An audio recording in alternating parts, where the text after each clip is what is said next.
여러분, 이 시간 한번 설교 제목을 같이 한번 읽겠습니다. 시작. 자신을 사랑한다는 것. 우리가 지난 주일날 우리는 하갈의 말씀, 창세기 16장에 있는 말씀을 나누면서 버림받은 한 영혼을 추적하시는 그 하나님의 사랑에 대해서, 그리고 그로 인하여서 노예였던 자기 자신을 회복하게 되는 하갈에 대해서 우리가 말씀을 묵상했습니다.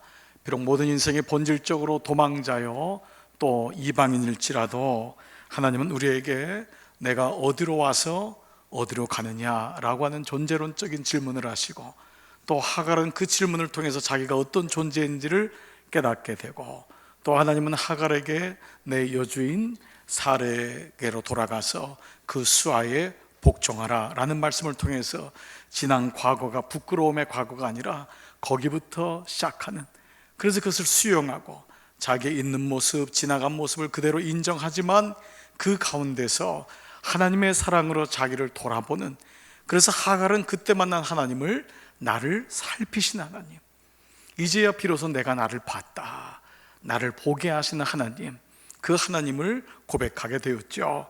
자, 이제 오늘 말씀은 예수님과 이 율법사와의 이 대화 내용이 바로 오늘 말씀입니다. 율법사는 서기관들과도 같은 의미라고 할 수 있죠. 오히려 바리새인보다도 더 한 단계 더 율법적으로 철저하게 말씀을 묵상하고 또 말씀대로 살려고 몸부림치고, 또 모든 자기의 에너지와 재물과 시간을, 열정을 다 투자하는 사람들이 율법사라 할 수 있습니다. 그런데 예수님께서 그 당시 이 율법사나 바리새인들을 향해서 회칠한 무덤이라고 하셨어요. 그러니까 무덤이라는 것은 그 안에 시체가 있고 냄새가 나는 참으로 보기 흉한 곳 아닙니까? 근데 그 무덤을 회를 칠한 거예요. 별일 없다는 듯이, 아무 일도 없다는 듯이. 그래서 그들의 내면과 바깥에 드러난 게 다르기 때문에 너희는 마치 너희의 내면을 숨기는 회를 칠한 사람과 같다. 그들의 말이 얼마나 사람들에게 상처를 주었는지, 너희는 독사의 자식들이다 라고까지 얘기를 할 정도였어요. 그런데 지금 이 율법사가 예수님을 시험하고자, 오늘 본문에 보면 시험코자 뭐라고 질문하냐면, 선생님, 계명 중에 어느 것이 가장 큽니까? 이 많은 율법과 계명이 있는데 그것을 한마디로 말하면 무엇이라 할 수 있습니까? 이렇게 묻습니다. 그래서 주님이 지체하지 않고 분명하고도 단호하게 말씀하세요. 자, 그것이 37절 말씀이세요. 같이 한번 37절 같이 읽겠습니다. 시작. 예수께서 이르시되 내 마음을 다하고 목숨을 다하고 뜻을 다하여 주 너의 하나님을 사랑하라 하셨으니 이것이 크고 첫째 되는 계명이요. 자, 이 말씀은 신명기 6장에 나온 말씀으로 쉐마 이스라엘아, 이스라엘아 들으라. 그 다음 말씀이 뭐냐면 너의 주 여호와 하나님을 전심을 다해 온 마음을 다해 사랑해라, 이 말씀이에요. 그러니까 이 율법사나 바리새인들은 이 말씀을 알고 있어요.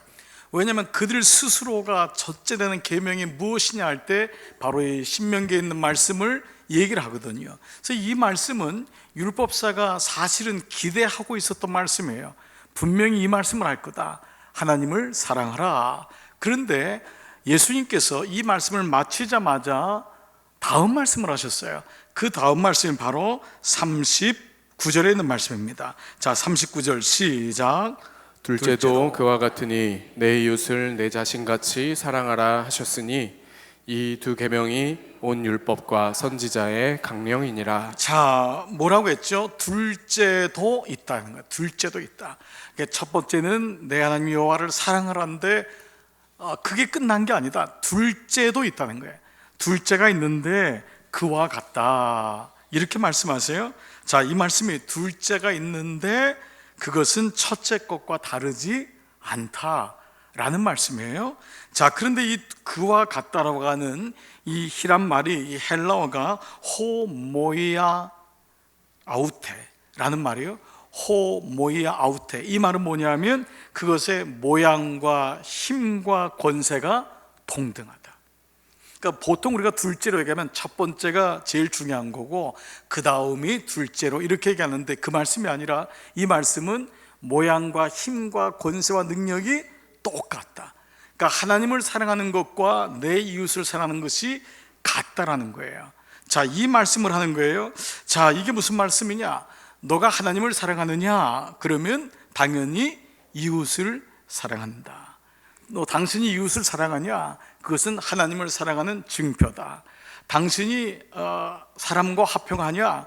그러면 하나님하고 화평하냐? 그러면 사람하고도 화평할 것이다. 그러니까 사람하고 불화하냐? 그러면 하나님하고도 불화할 것이다. 이것이 똑같은 대치적인 동등의 의미를 가지고 있다는 거예요. 자, 그런데 오늘 이 말씀에서 하나님을 사랑하라, 그리고 내 이웃을 사랑하라의 밑에 깔린 말씀이 뭐냐면 내 이웃을 내 몸처럼 사랑해라. 이게 이제 깔려 있는 말씀인 거죠. 자, 이 말씀이 뭐냐? 하나님과 이웃을 어떻게 사랑하느냐?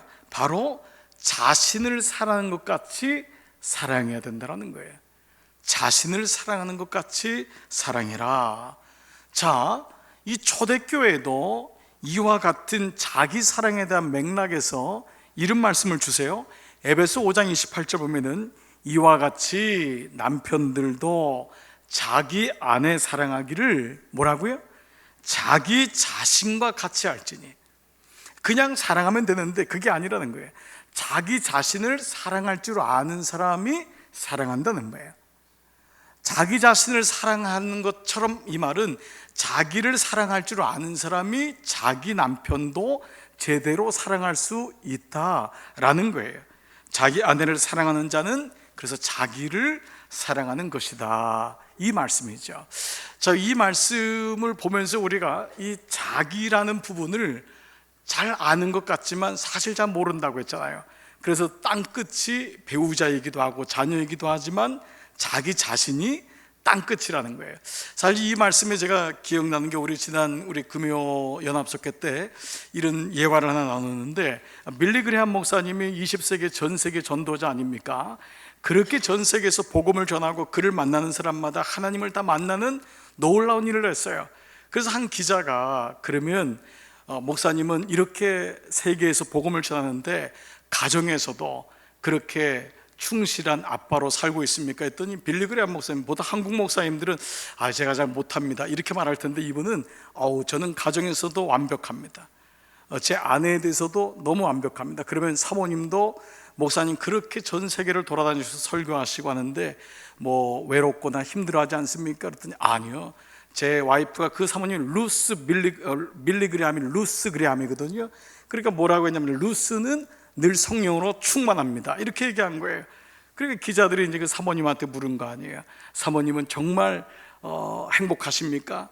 정말 한 번도 이 빌리 그레이엄 목사님하고 이혼을 생각해 본 적이 없습니까? 그랬더니 이 루스가 이렇게 얘기했어요. 정말 저는 한 번도 이혼을 생각해 본 적이 없습니다. 대신에 몇 번 죽이고 싶었습니다.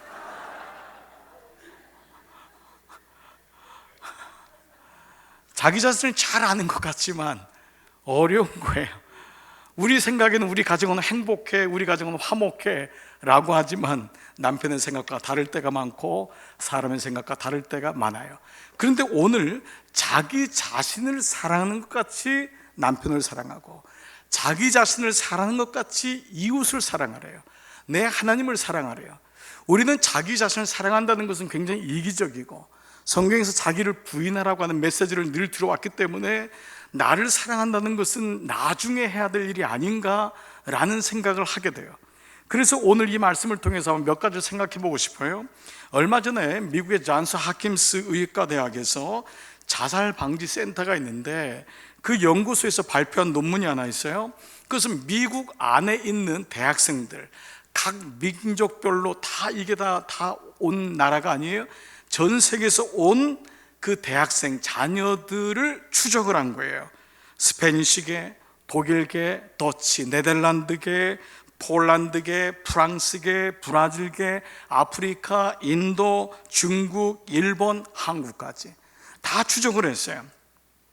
그랬더니 인구별로 퍼센테이지별로 가장 많이 대학 진학률이 높고 아이비리그, 하버드, 예일 같은 그 대학에 가장 많이 들어간 민족은 바로 우리나라였어요. 우리나라가 단연코 1위였어요. 얼마나 교육률이 높습니까?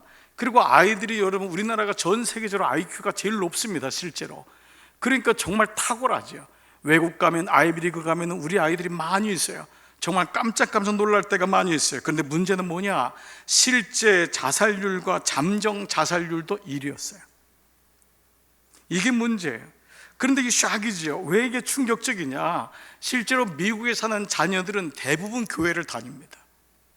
대부분 교회를 다녀요. 그 아이들이 크리스찬들이 상당수가 많아요. 그런데도 불구하고 그들에게 실제 자살률과 잠정 자살률이 1위라는 거예요. 전문가들은 이런 20대와 30대의 젊은 층의 자살 동기에 대해서 세 가지 키워드를 얘기합니다. 첫 번째가 뭐냐 하면 바로 자아의식이 낮은 자존감의 결여, 낮은 자존감, 혹은 어떤 문제가 생기면 그 문제로부터 도망가고 싶은 현실 도피, 이 두 가지가 가장 기본적인 거라는 거예요. 낮은 자존감은 자기를 사랑하지 못하는 거잖아요. 문제가 있으면 문제를 맞닥뜨리기보다는 도망가기 바쁜 거예요. 그런데 가장 큰 세 번째 팩트가 뭐냐 하면 바로 타자 인생이에요. 바로 타자의 인생.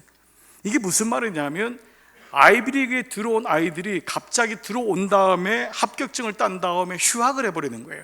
학교를 자퇴를 해요. 안 가겠다는 거예요. 이유를 물어봤더니 자기가 원해서 온 게 아니에요.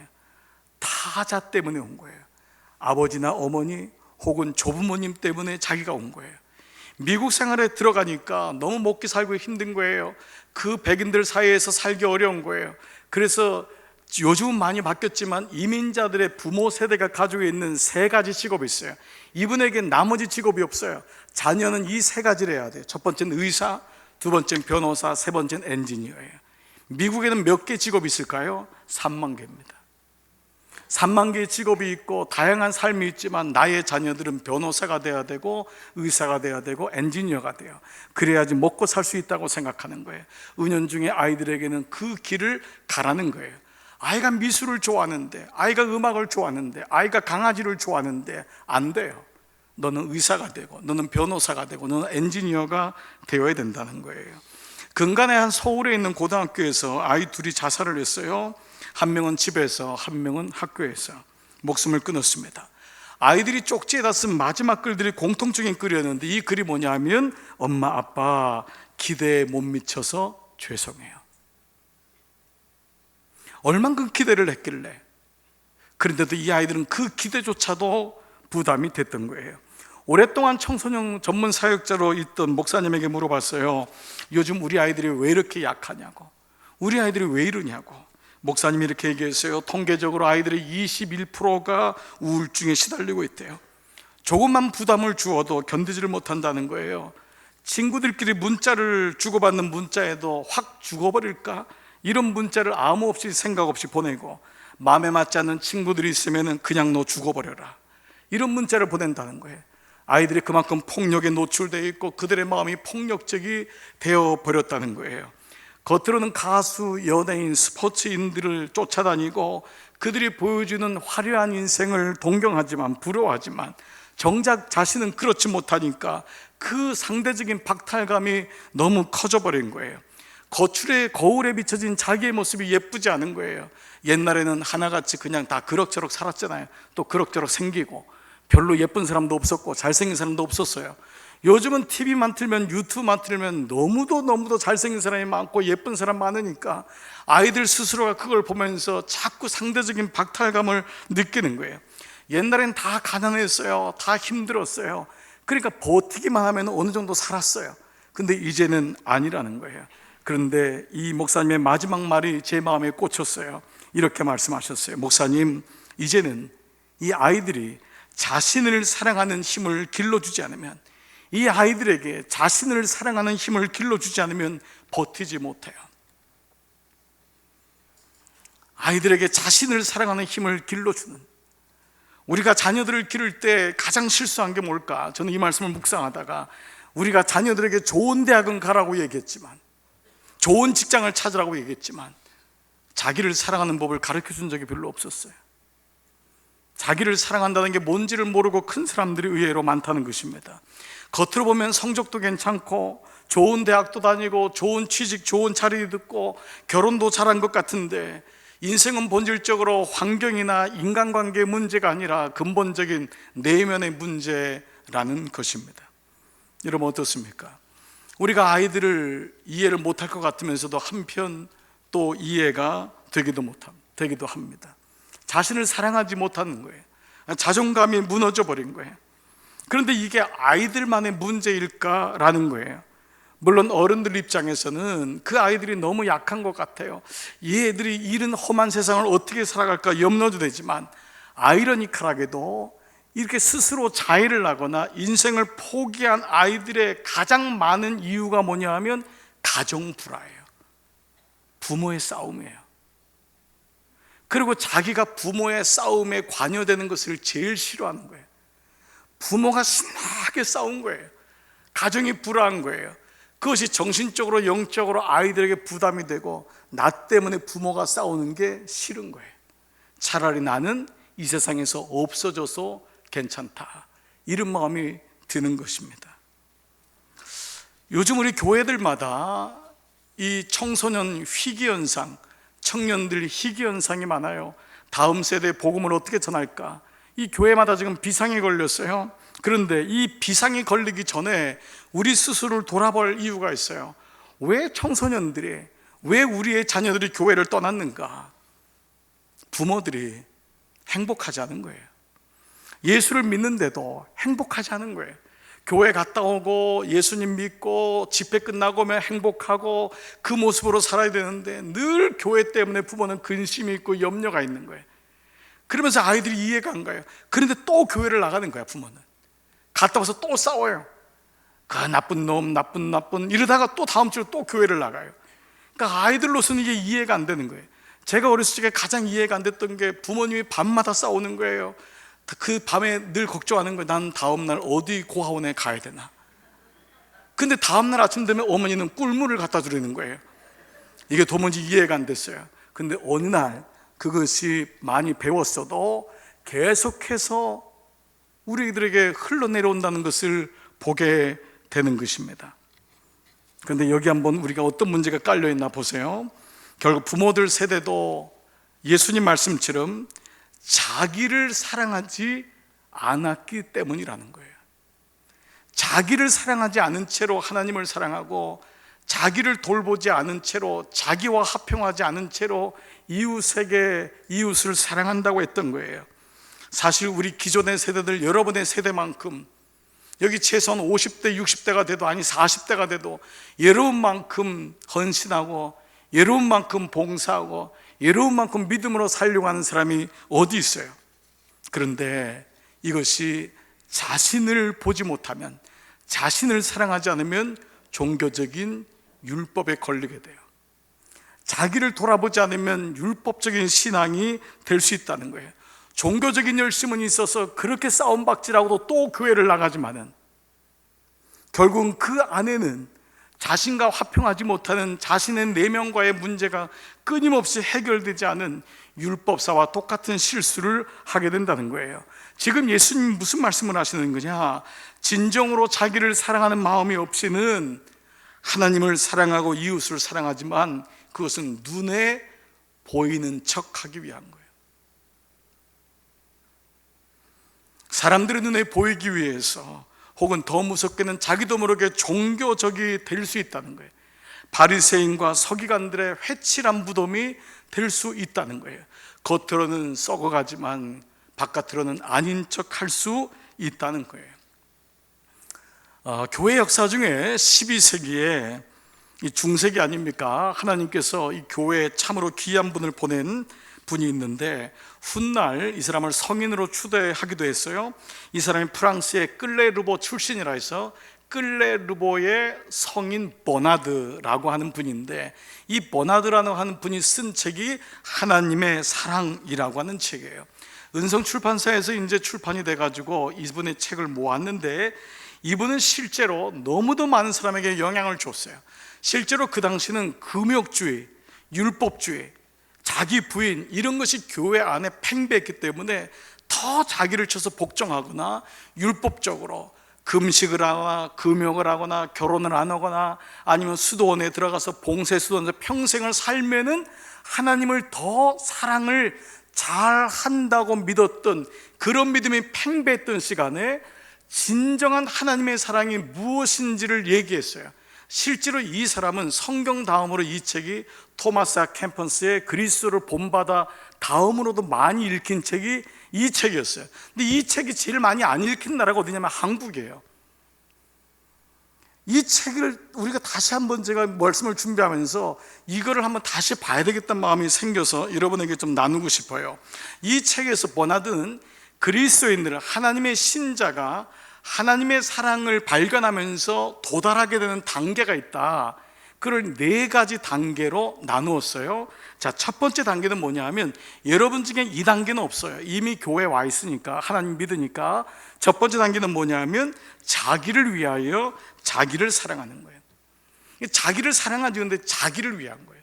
근데 여기서 이 자기는 자기의 내면이나 자기의 본질적인 자기가 아니에요. 여기에 자기란 것은 거울에 비춰진 내가 소유하고 있는 무엇 때문에, 나의 위치 때문에 나를 사랑하는 거예요. 어떤 사람이 명함을 줬어요. 그 명함에 아주 구구절절히 자기의 사람 경력이 나왔어요. 그러나 그것이 그 사람은 아니에요. 그렇지 않습니까? 그게 그 사람은 아니에요.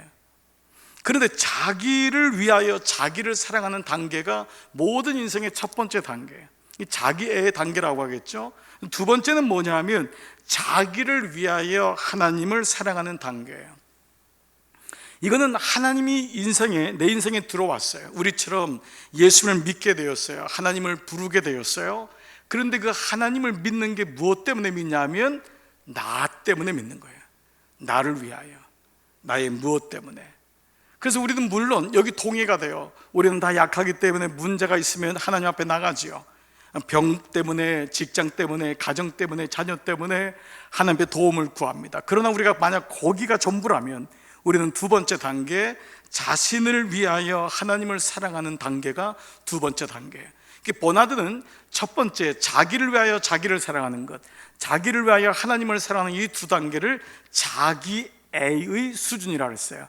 자기애라는 것은 자신 사랑과 좀 달라요. 이거는 이기적인, 자기만을 위한 사랑을 가리켜서 자기애의 단계가, 이 수준이 첫 번째와 두 번째라고 했어요.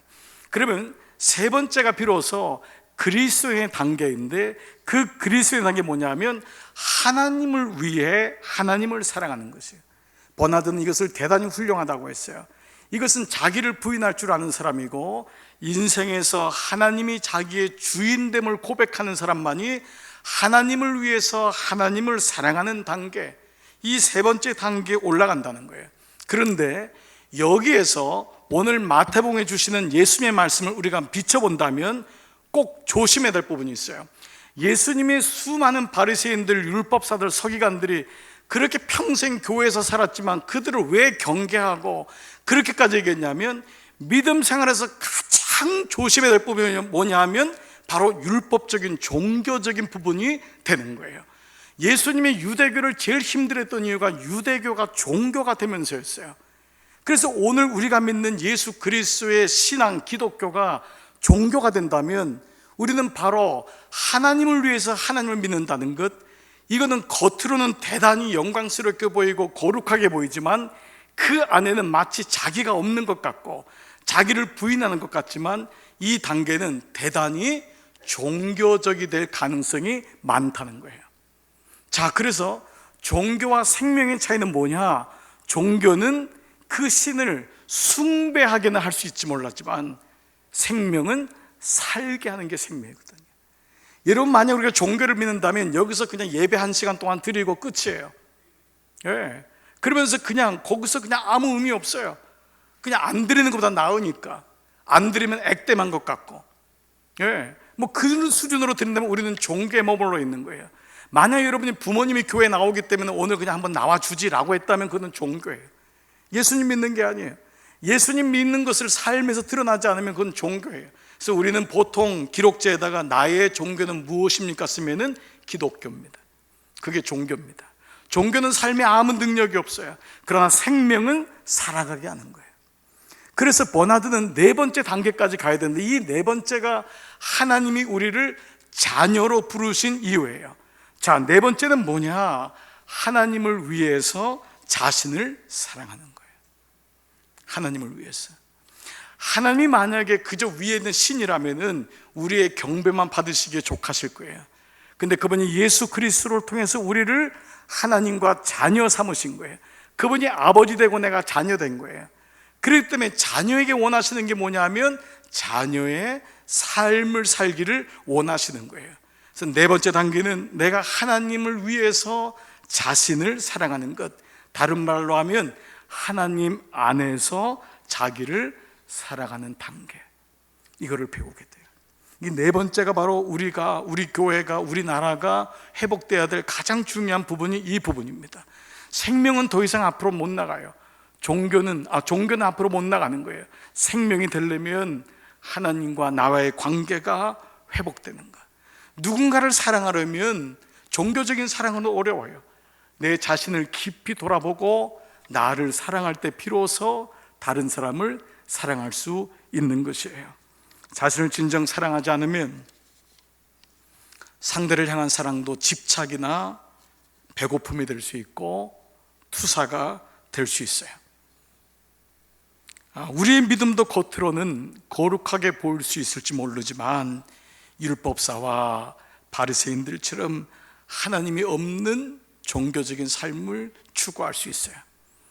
나는 어려서부터 교회 나왔기 때문에, 모태신앙이기 때문에 그것이 바로 위기인 이유가 여기 있습니다. 나는 문화적인 그리스도인인가 종교인인가를 보게 되는 거예요. 저는 이 말씀을 묵상하면서 목사도 예외가 아니란 생각이 들었어요. 신학교를 나오고 하나님께 부름받고 평생 이 길을 간다고 그렇게 살아가고 있지만, 그래서 사람들 앞에서 근사한 말씀도 전할 수 있고 여러분 사랑하십시오, 화평하십시오, 이렇게 살면 안 됩니다라고 얘기하지만 이것 또한 종교적인 멘트나 제스처나 연기 또한 될 수 있다는 거예요.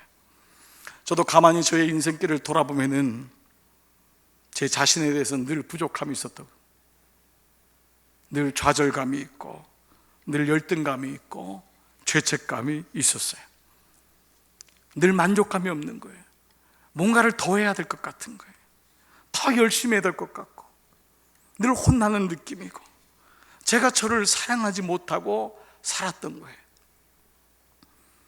그러다 어느 날 아침 말씀을 묵상하고 기도하는데 주님께서 제 마음에 이런 마음을 주시는 거예요. 장 목사, 충분하지 않니? 무엇으로 너를 계속 입증하려고 하니? 무엇을 하면 사람들이 너를 좋아한다고 생각하니? 내가 너를 좋아하는데 그것으로 충분하지 않니? 이제 너를 좀 돌아보아라. 너를 사랑해 주어라. 이건 정말 놀라운 말씀이었어요. 하나님이 저를 사랑한다는 것은 이미 알고 있었지만은 그 주님이 저에게 너를 사랑하라고 하시는 말씀은 너무도 놀라우면서도 이 말씀은 어색한 말씀이었어요. 나는 늘 누구한테 사랑을 줘야 된다고 생각했어요. 늘 아이에게 사랑을 주고 아내에게 사랑을 주고 교회에게 사랑을 주고 나 자신은 그런 존재라고 생각했어요. 그날 이후로 주님은 묵상할 때마다 이런 마음을 주셨어요. 조급해하지 말아라. 너무 힘들어하지 마라. 네가 사는 게 아니라 내가 사는 거예요. 너가 목회하는 게 아니라 내가 목회하는 거예요. 걱정하지 마라. 내 교회다. 자녀도 왜 너가 그렇게 힘들어하니? 그 아이는 내 아이다. 그건 내 아이다. 건강 때문에 힘들어하지 마라. 내가 너와 함께하고 있지 않니? 그냥 내 안에 거하려면. 내가 걱정하는 이유는 가만 보니까 나를 사랑하지 않는 거예요. 근데 주님의 사랑이 내 안에 들어오고 나니까 그분이 나를 너무 사랑한다고 하는 이 모든 말씀들이 주님이 나에게 메시지가 뭐냐면 내가 너를 이렇게 사랑해. 그리고 그분이 이 땅에 오셔서 십자가에 못 박혀 돌아가셨다고 하는 그 사실이 내가 너를 이렇게 사랑하는데 그 말씀이 왜 너는 너를 사랑하지 않니? 이 말씀을 주시는 것이었어요. 주님이 저에게 원하는 게 두 가지였어요. 한 가지는 주님이 정말 나를 그렇게 사랑한다는 것을 믿는 믿음이었고, 그리고 또 하나는 그 믿음으로 말미암아 나를 사랑하는 거였어요. 이 사랑은 예수님 몰랐을 때 그런 이타적인 사랑하고 달랐어요. 이제는 더 이상 나를 힘들게 하지 않아도 되더라고요. 이제는 나를 몰아넣지 않고, 나하고 싸움박질하지 않고, 죄책감으로 힘들어하지 않는 나를 보면서 내가 스스로 감사하는 마음을 갖게 되는 거예요. 제 자신으로부터 사랑받는 느낌은 너무도 놀라운 느낌이었어요.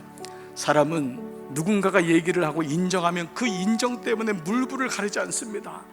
누군가 당신 잘하네요, 칭찬만 들으면 돌고래도 춤을 춘다고 할 정도로 사람은 칭찬에 굶주려 있어요. 그런데 정작 칭찬을 줘야 될 대상은 바로 나 자신이라는 거예요. 안 그러면 우리는 영원토록 사랑을 구걸하게 돼요. 그 사람이 나를 몰라주는구나, 그 사람이 나를 인정하지 않는구나. 교회 생활하면서 늘 시험에 걸리는 이유가 뭐냐 하면 그 사람이 나를 인정하지 않기 때문에, 그 사람이 나를 몰라주기 때문에. 아니에요. 하나님이 나를 사랑하듯이 내 자신을 사랑하는 방법을 배워나가는 거예요.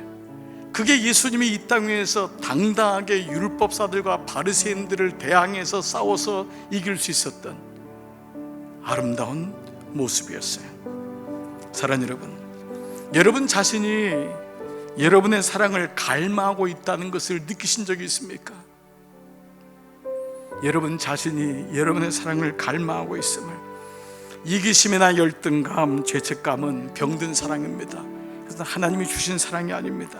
주님의 사랑을 깊이 받아들일 때, 그 예수님의 사랑이 정말로 나의 사랑이구나라는 것을 깨닫게 될 때 비로소 나는 진정 나를 사랑하게 되고, 그 사랑 때문에 다시 또 하나님을 사랑하게 되고, 그 사랑이 배우자로, 그 사랑이 자녀에게로 갈 때 병든 사랑, 투사의 사랑, 타인의 사랑이 아닌 온전한 사랑으로 가게 되는 것입니다. 우리는 이때 이러한 사랑을 고백할 수 있어요. 사랑은 오래 참고, 사랑은 온유하며, 사랑은 시기하지 아니하며, 사랑은 자랑하지 아니하며, 사랑은 교만하지 아니하며, 사랑은 무례히 행하지 아니하며, 사랑은 자기의 유익을 구하지 아니하며, 사랑은 성내지 아니하며, 사랑은 악한 것을 생각하지 아니하며, 사랑은 불의를 기뻐하지 아니하며, 사랑은 진리와 함께 기뻐하고, 사랑은 모든 것을 참으며, 사랑은 모든 것을 믿으며, 사랑은 모든 것을 바라며 다같이요, 사랑은 모든 것을 견디느니라. 이 놀라운 하나님의 사랑이 내 안에 경험될 때 우리는 자기를 사랑한다는 것이 얼마나 하나님 안에서 소중한지를 경험하게 됩니다. 여러분, 오늘 이 사랑이 여러분 가운데 충만하시기를 주의 이름으로 축복합니다. 여러분, 이 시간 다 자리에서 한번 일어나 보십시다. 그리고 우리 찬양 고백하면서 오늘 예배를 마무리하겠습니다. 사랑은 언제나 오래 참고, 사랑은 언제나 온유하며,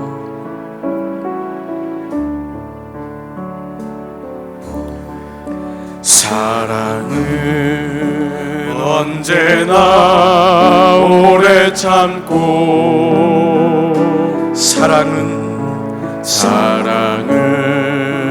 언제나 온유하며, 사랑은 시기하지 않으며, 자랑도 교만도